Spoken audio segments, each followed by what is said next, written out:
am I doing that? Well, good morning, everyone. Welcome to coaching. So this is part 5 of our mastering our listing and marketing presentation. So hi, Angie, welcome. Good to see you. Lena, good to see you. I see you're in the office early. That's great. Hope everyone had a really nice Memorial Day weekend. Hope you had a great time with your family and with friends, and everyone was safe, and we remember what that weekend's all about. Sure appreciate all my freedoms. I know you guys do too. We're really lucky to not only live in the country that we do, but hey, we're in the greatest industry, right? We have laws that protect property rights, and we can own our own property. And never mind about HOAs, never mind about property restrictions and zoning. Okay, police power. Will's back at Stringham again. Don't get me started. Anyway, we have a lot to be grateful for, and I'm grateful for you guys. Grateful you could join me this morning. If you're ready to take notes, let's do it. Here's my kind of first tip right out of the gate. I wanted to make sure this message gets delivered. We're hearing an awful lot about change in the market.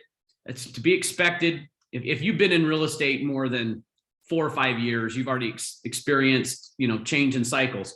I think what's really important here is to make sure that we understand why people buy and sell residential real estate.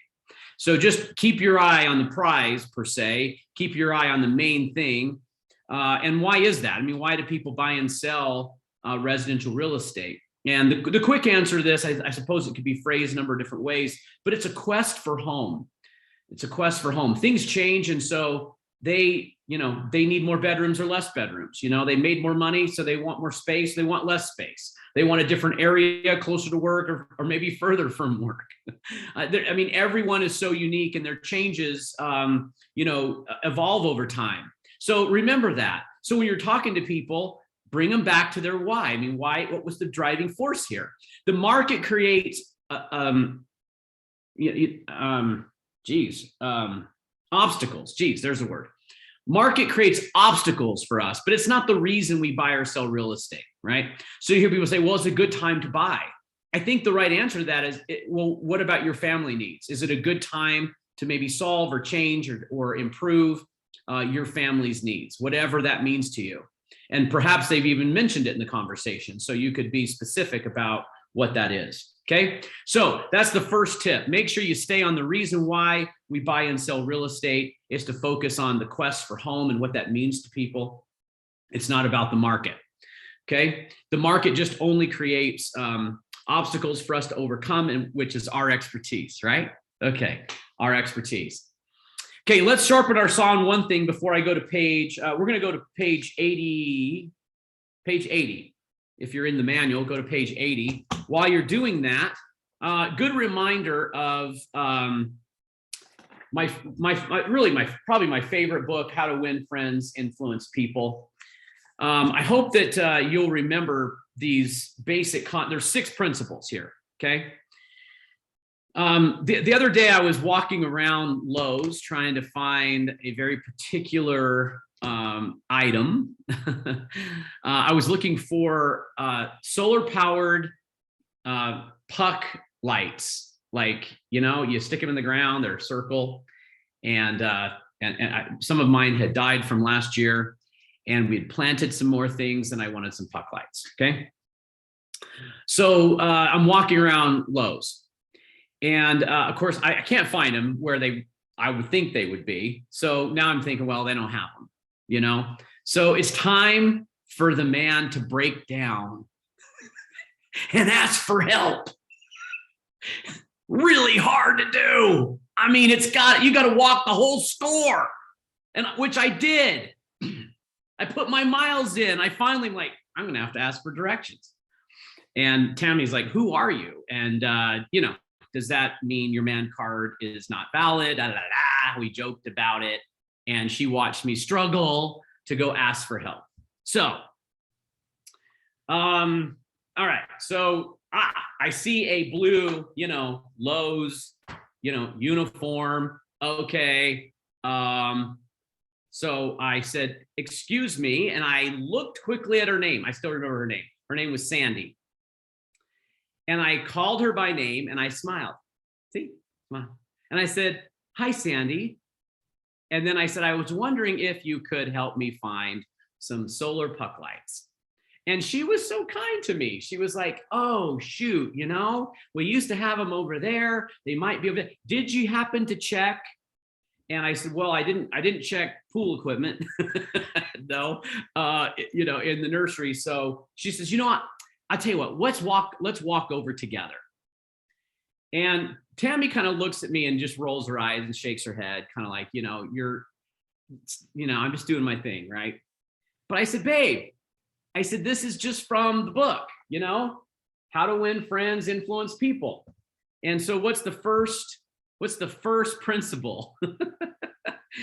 Well, it's like smile, you know, smile. And the second one is to call them by name. These are like simple things, you know, simple things.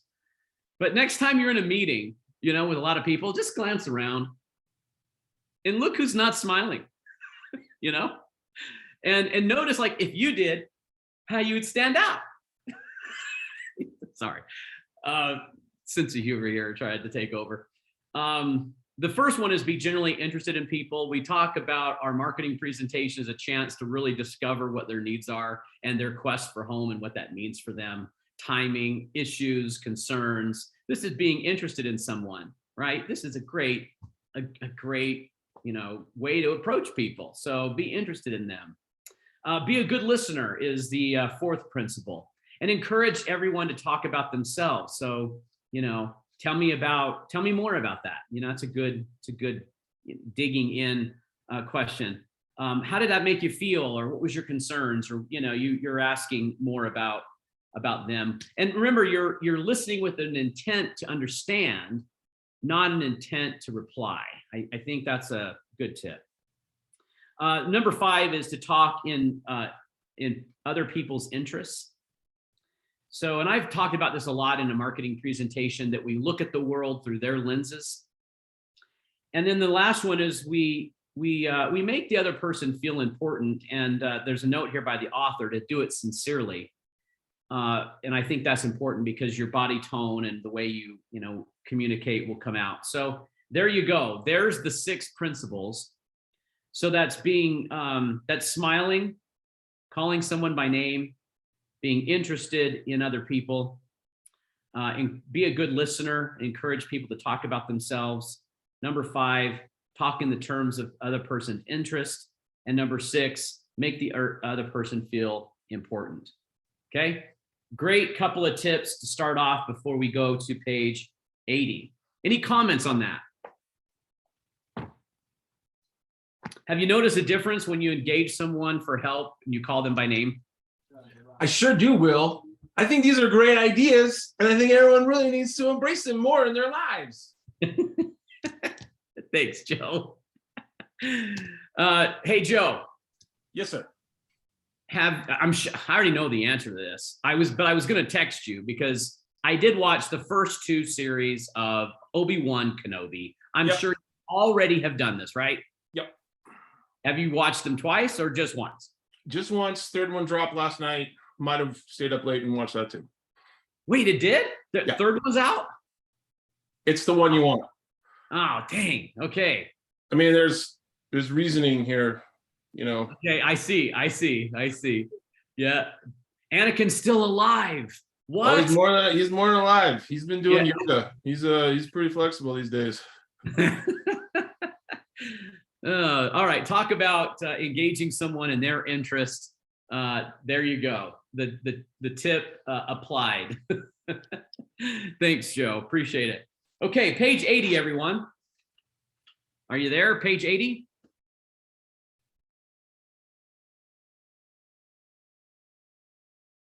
Okay. Okay. Yeah. Obviously. Thanks, Patina. Appreciate the response. So page 80. I have written down here. I thought, first of all, commend yourself for pausing, this Wednesday morning to sharpen the saw. then I think a lot about patterns. You'll see them in the coaching manual, and I try to find patterns in things that can be duplicated or applied to other areas of our life or applied to other situations. And this circle here kind of has come up a number of times to me. So here's how it goes. We begin with humility, which I think is, well, what does that mean to you, humility? What does humility mean to you? Anybody want to talk with me this morning? What does humility mean to you? Silence. Come on, somebody. Well, I think humility is really based on, being willing to listen and perhaps accept an idea or a thought that has not been your own. Good. Well said, Joe. And you can see Bettina's got a comment there on what humility means. To the willingness to accept an idea that maybe you don't have, open-mindedness, perhaps, maybe the understanding that I don't have all the answers. I do like to blend that with the idea that there are answers, though, and they're often found in other people, which I think is a good indication of humility. So, you're back to listening to those around you. Being understanding, really great, Janet, compassionate towards others. It's the best leaders, the ones that eat last, the people that love the best, the ones that are making sure everyone goes ahead of them. Little simple things like, oh no, go ahead. No, please, you first. And they could be little simple things that show up, but they can also show themselves in our marketing presentations. Debbie says, understanding that you may not know everything in a given situation. And I like to approach every listing presentation, marketing presentation with the idea that I'm going to learn something that I don't know. And I'm in the quest for that. So that keeps my questions coming and my demeanor more centered on them. So look at the pattern here on page 80. Humility leads to learning. And learning then leads to knowledge, and then knowledge leads to value, and then value attracts customers, and customers create sustainable business. And there is a pattern there. Over time, I've changed knowledge maybe a little bit. You've heard me say that knowledge is nice, but wisdom is why it matters. And perhaps knowledge and wisdom go together. Perhaps knowledge happens first, and wisdom happens next. So I've probably edited that a little bit as I've learned the difference in knowing something and then why that thing is important. You've probably heard me talk about that.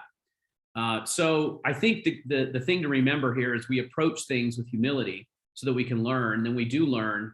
That adds our knowledge and wisdom. And then when we have that adds value.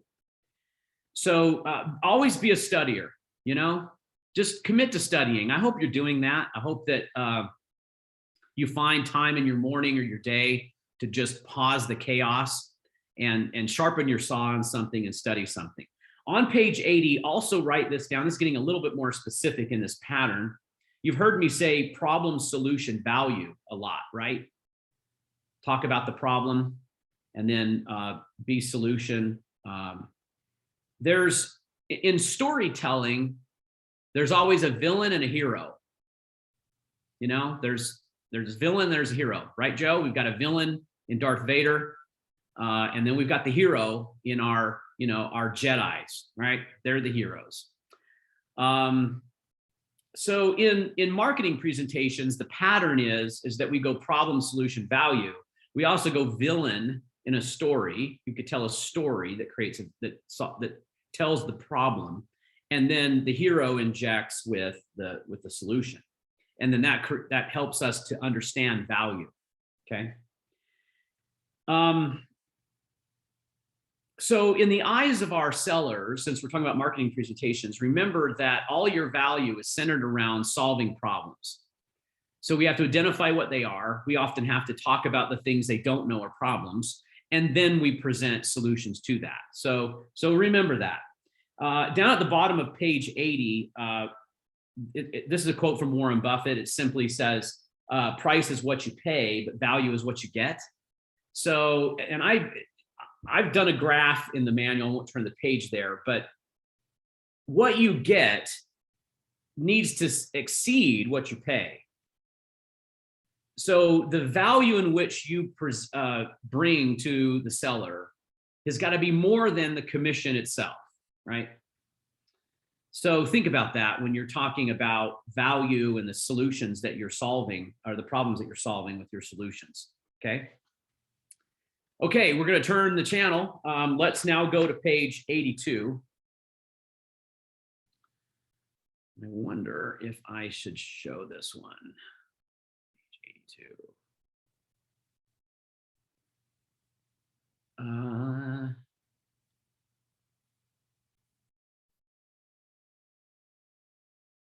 Hold on, guys. Let me grab it really quick. Page 82, if you're there. For those who don't have your manual, some of you are not on screen also, so this is probably not as helpful, me pulling it up here. Almost there. Okay. One more page. Here we go. Okay.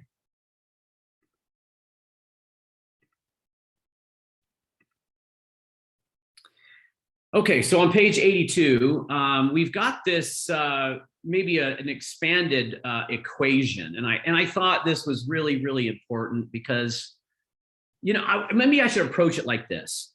You're going to go to a marketing presentation, a listing presentation, and I'm asking you, how can you judge your success on whether or not you were successful at this marketing presentation? You might be tempted to say, well, if I get the listing, okay? And I think that there's, you know, I'm fine being a winner, guys. I don't want to, you know, you play the Super Bowl, you win, the purpose is to win the game, all right? But maybe there's bigger purposes than just getting the listing, okay? And there are some things that you can't control. So, like, for example, going to a listing presentation and finding out it's better for them to stay there and not sell, is that then a failure? Of course not. So how are you really judging your marketing presentation? So I want to just kind of maybe get our minds right about this. Here's the little story. When I wrote this, it said, yesterday I had someone tell me that the priority of business is to make money. And it was all about money.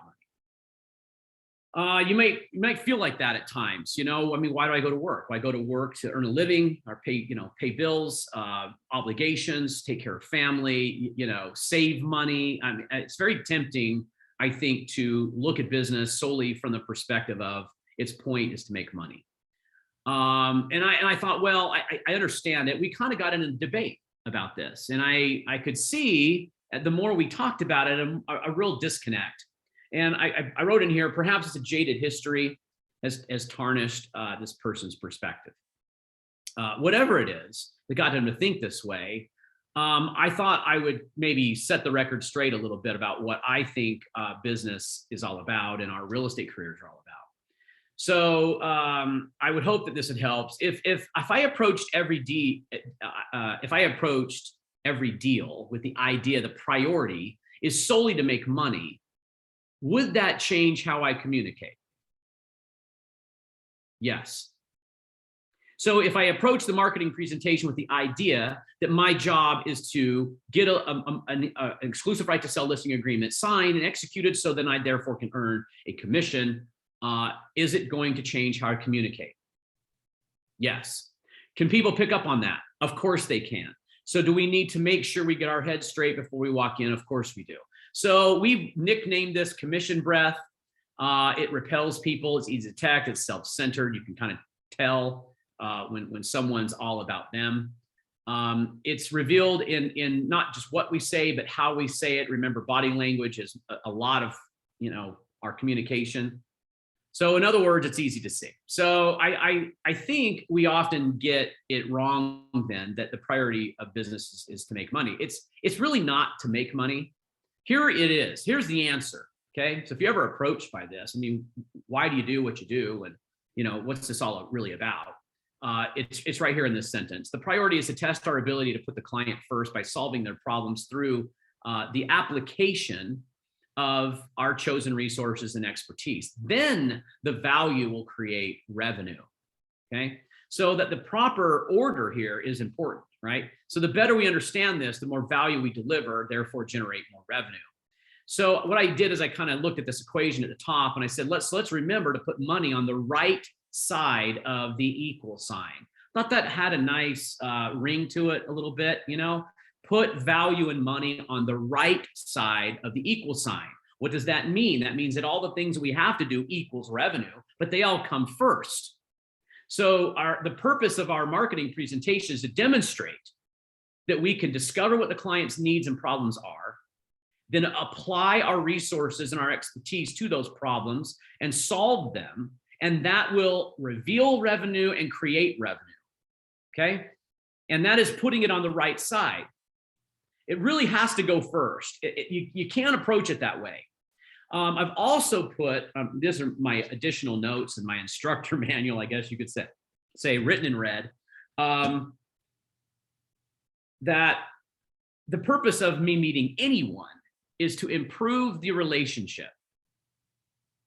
If you walk out of there, Bob, Jessica, Lena, if you walk out of there and say, you know, I don't have a listing, but I definitely improved the relationship, then you win. All right, that's a win.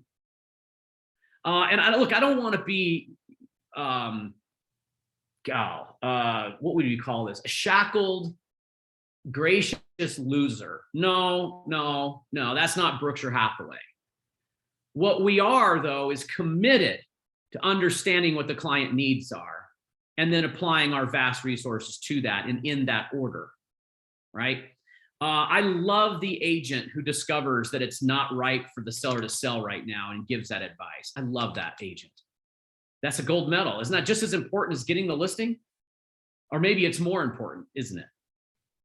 Right? So integrity will show itself. I think your character in the marketing presentation will be revealed. So remember, let's get that money on the right side of the equal sign. Do you like that? Put it on the right side. Isn't that a nice way to look at it? Just think about what comes first. Okay. Man, I miss our live meetings where we just naturally talk to each other.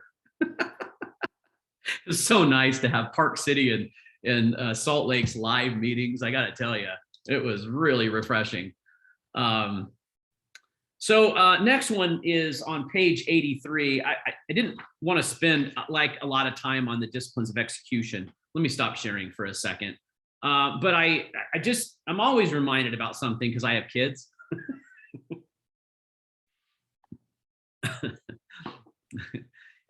Yeah, I have 4 daughters, raised 4 daughters. They're awesome. They're amazing. But look, there's a difference in knowing what you should do and doing what you know you should. So make sure you don't, make sure you get that, like you can understand that you should be doing X every day. You could even teach it. You could even go on coaching and be the presenter and talk about it for an hour. And that would be easier than executing the disciplines on a daily basis. So remember to own that. So yeah, own the understanding of obedience to true principles is the only way you get the result of what's tied to that principle, right? So be disciplined, be disciplined, and go reach out to people to help. That's what this should be all about.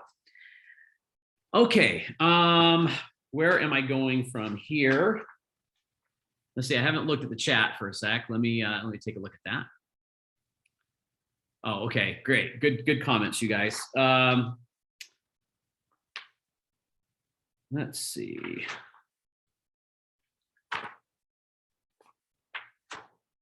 I lost my note. Son of a gun. I lost my note. I don't even know where to go.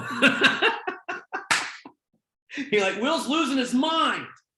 He wrote the book, but he doesn't even know where to turn.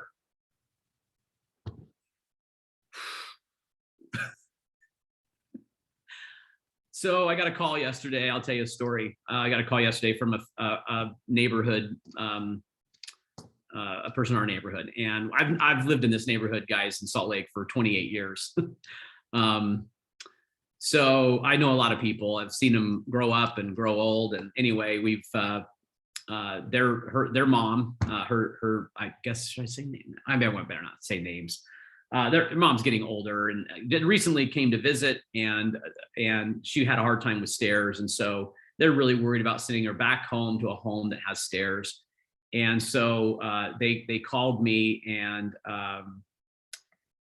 they're starting that process of, should we sell the house?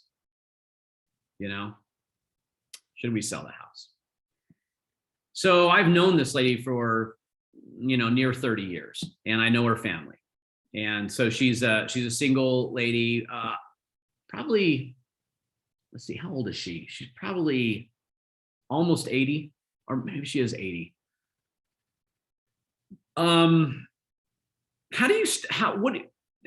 What tips would you give someone who starts to engage someone on this idea that maybe, a chapter of selling the home, liquidating the asset, having it pay for, say, they brought up, maybe an older over 55 community, not really assisted living. She didn't say that. That doesn't, they didn't really need that right now.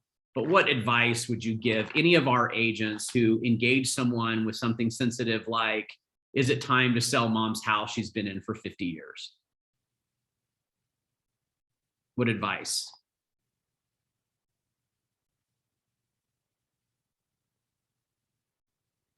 Anyone?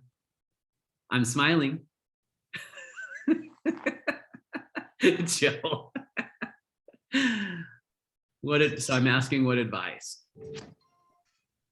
Hey, I have a comment on that. Hi, Linda. Hello. So I think it's, so I actually have the situation with my dad. We have this conversation fairly often. Just how are you guys preparing? As life changes, we all shift and you have to be prepared. And even with buyers, I think once you get to a certain age, what does that really look like? I mean, just when your family is growing, you're looking for a certain place to live that's going to make you comfortable and feel secure. And when you hit that age where you need to think about your health and the ease of your family, should something happen, are you prepared? Yeah. What's going to make it comfortable and easy for people? Have you guys thought about this? Yeah. And admit that it's a hard situation. Yeah, I'm really, really, really impressed. I always say I love you guys, but this is what I mean about the character of people coming through. Linda, I think that's very well said. I think the showing of empathy, and look at the questions in the chat. How does your mom feel about this? That's a great question. How does she feel about this? I always like the how do you feel, because it's a summation of everything when you ask someone how they feel about something. And then they'll tell you, well, we're just not sure it's the right time. Well, how can I help? And it's not just for the child, it's for that parent. Yes. I've been in the situation where the child was like, Dad, you've got to do this. Yeah. And dad is sitting there in one of the other rooms when the son is walking around. This is the house I'm going to buy for you because this is what you need. And the dad's just about in tears. You have to be mindful of everybody that's involved. Yeah. Yeah. And a good real estate agent's picking up on those clues, being sensitive and respectful.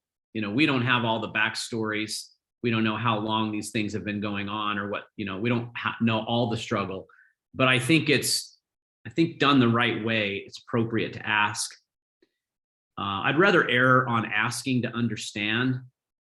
And if that hits a nerve, then apologize and say, if it's too sensitive, we don't need to share. But I'd rather err on asking and understanding, because I think that's the empathy expressed. I think if we're asking the tough questions to understand, then we're showing empathy. So really good, Linda, very well said. Sandy is like, have they discussed this? Have there been discussions? How did those go? What were the concerns? What were the worries? What did you decide? I like Debbie is saying, does she have friends in a particular community? Can we create a plan, when mom's going to new situation instead of focusing on what she's leaving? I like that.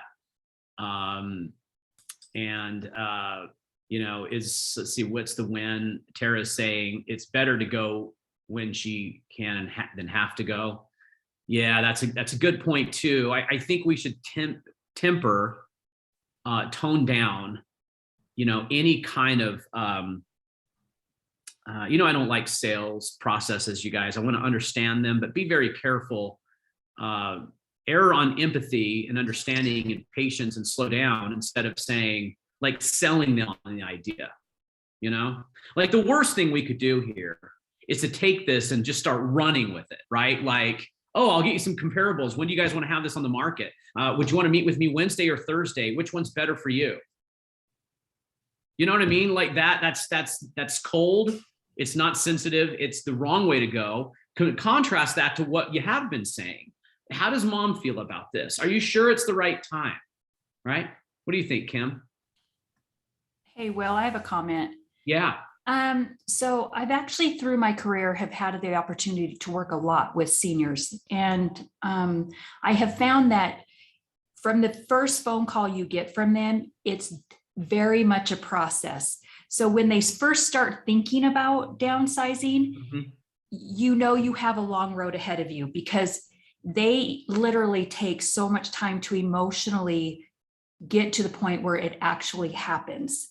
So when they first contact you about it, just know that that's probably just the beginning stages. You still have a long road to go before they actually pull the trigger. Yeah. That's number one. Number two is I actually just had this situation yesterday where I sold this guy when he downsized in his home out in Hiram, and he downsized to a senior community in Logan. That was a huge emotional process several years ago. And then he's just recently moved into an assisted living facility and contacted me and said, okay, I need you to go sell my senior property. So we got an offer on it yesterday. I went over to present it to him, and he was so emotional about it. I was reading his body language. He wasn't saying a word, but his body language spoke volumes. I stopped mid-contract in presenting and just kind of leaned back and just said, you know what, let's talk about something else for a minute. Let's stop for a second. I can tell that this is very emotional. And he shook his head yes. He didn't even answer. And we just sat and visited for a minute. Really, it was you that came into my mind, where you've said something in the past about, like, take the contract out of it. Remember, there's a human behind this transaction. And so that came into my mind, and I'm like, okay, remember what Will said, like, remember this are human emotions right here. So your story about the kitchen table that you've shared several times kind of came into my mind. And I'm like, okay, he went from his home that he and his wife shared together. When she passed away, he moved into a senior facility. So now he's in an assisted living facility. This is huge steps for this guy, and he's emotional. So I just put the human behind the transaction and forgot about the contract and the transaction and focused on him. And it made such a difference in the whole. Then when we got back to the contract, he was more mentally there and was ready to, proceed. But forget about the transaction for a minute and focus on the human. That's what I guess I should say. Yeah, I like it, Kim. I really like it. And if you notice something about the way Kim organized her thought, I just draw attention to this. Have you ever heard I understand how you feel. This is what we have found. I understand how you feel. Others have felt the same way. This is what we found. Have you heard that pattern before? Anyone? So, like, someone say, I understand how you feel. Others have felt the same way. And this is what we found. So feel, felt, found. Notice that when Kim was saying that, she's teeing up a story. So she's blending in the story with the pattern of feel, felt, found. And I think that's a great way to do it when it's natural. You may not even realize you did it, Kim. But stories can really help teach. and help people. You know, she, like Kim, you could use this story with other sellers. You can say, I understand how you feel. Recently, I had a client who was going through the same thing, and this is what we found. You know, now you're saying, well, this is how he got through it. Now, that may not be exactly how you want to go through it, but it did seem to work for him. There's been a couple of times where I've picked up signals, I'm sure you have too, when you're talking to someone and you can tell that something's not right. I'm going to tell you one about Steve Roney. We were in a conference room, and we're in the conference room in Park City. This is Main Street, Park City, where most of the staff was working pre-COVID. It's a beautiful little conference room, very sunny. It overlooks Main Street on Park City. It's amazing. There's a door there that connects to Steve's office. There's like a little lounge area and then his office. And if you close the door, you know, the conference room's private. Open it up, it opens up to his office. We were meeting, and he looked down at his phone, and he looked at us, and he says, "I'm sorry, guys, I've got to take this." And he left and kind of shut the door quietly behind him. We had no idea what the conversation was. He came back and seemed a little off. And so we just kind of picked up our, you know, where we were left off and filled him in on what we had talked about during the, you know, like 5 minutes he was gone.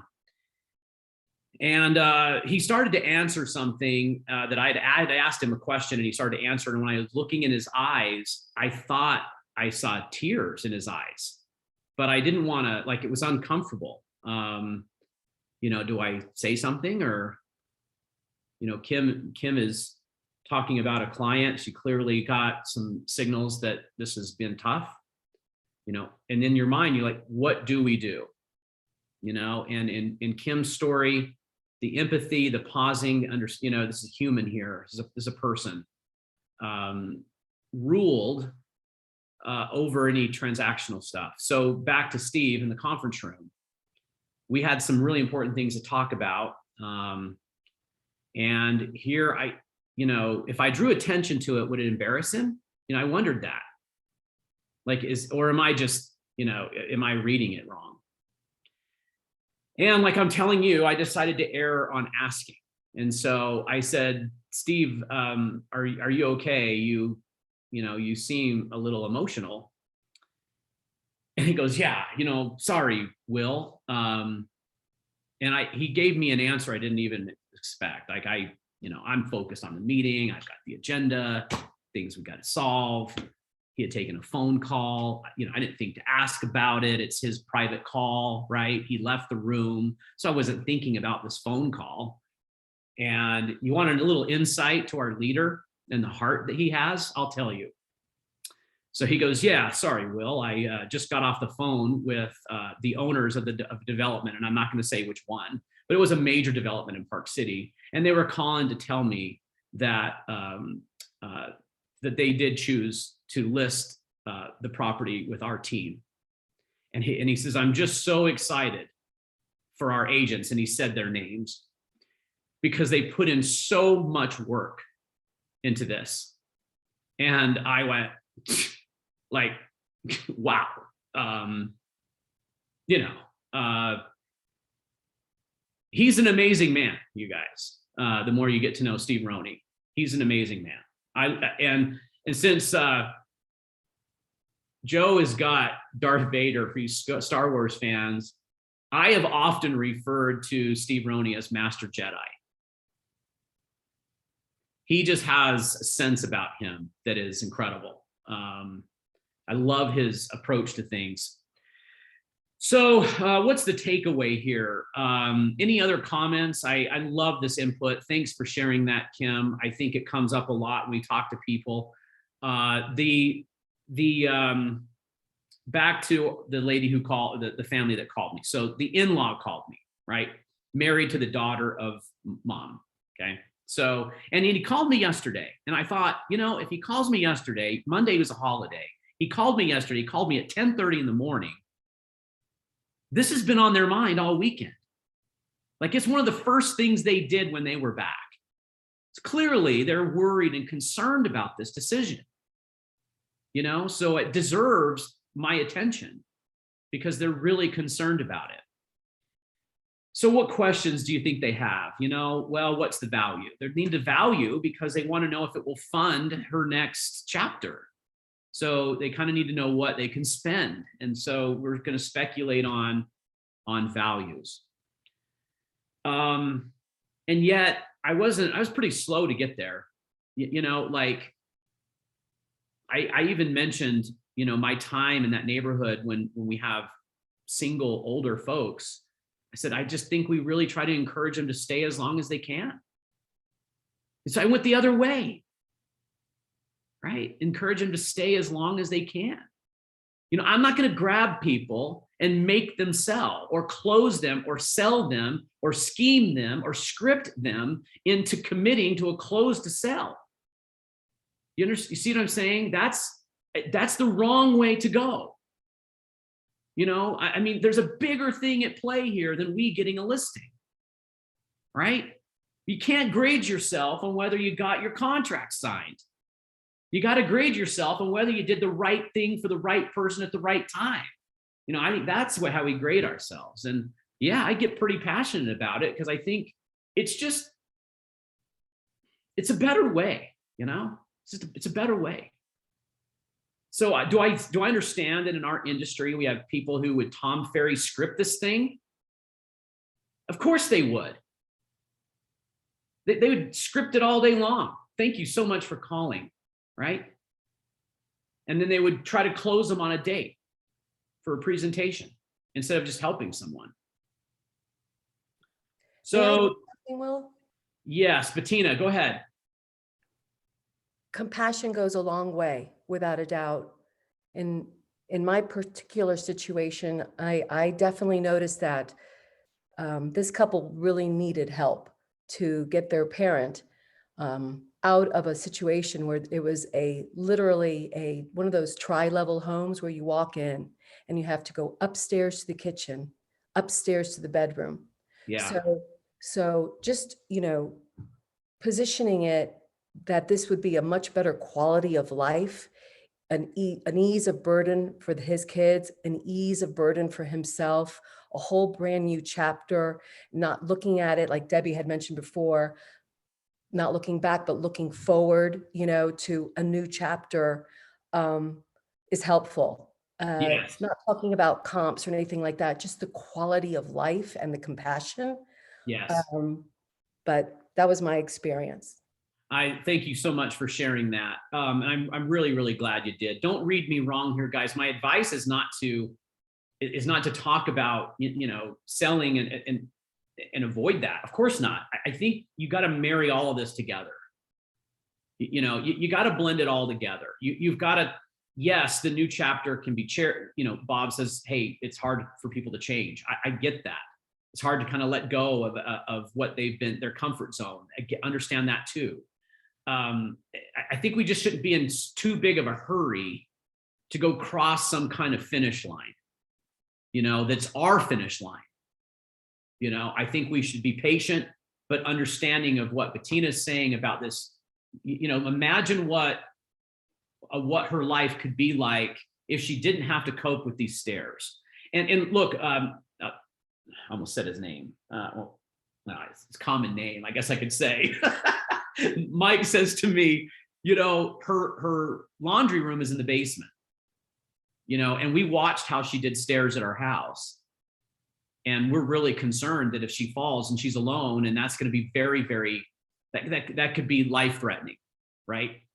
So I think we can't be blind to that, but I think we also should be patient in the process. And we should be patient with everybody who's going through a real estate change where they're selling something.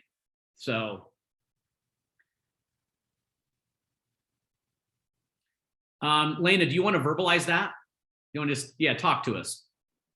Well, now I'm sitting here thinking, what a dummy in my head, beating myself up a little bit. But when I got back into real estate about 8, 9, 10 years ago, the Tom Ferry and Mike Ferry was crammed into me, the team I was in. And so I kind of did that, but it never worked for me. because it felt unnatural, but I realized today that some of that I'm very much social and let's talk and chat, but it's so weird when it comes to people contacting me. The wife contacted me and she goes, hey, you know, we need to downsize. We got 1.5 acres. We're getting older. I worked with her. I've known her for years. She used to be my boss. And so she goes, can we come and look at this house? And I'm like, well, do you want to meet at my office, kind of go through things? She goes, let's just meet. And so I met her and her husband, and the husband's like, yeah, you know, and she's like, is this yard too small, too big? We got to put it in the backyard. It was all weeds, you know, it was just a one level. And he goes, well, he was asking me a lot of questions about selling and stuff. And I think in my brain, I clicked to the driver of, okay, and let's get it done. I don't know why I do that, but I think I must have lost him somewhere along the way, because the next day the wife texts me and she goes, never mind, he's freaking out, he's scared, and what about the kids and selling this land and all the la la la and everything. And I'm going, oh crap, now how do I help them? Because the wife is already gone through the process and ready to move forward, and the husband's like, oh, you're in the headlights. So Yeah. I love what Kim said. I need to, Yeah.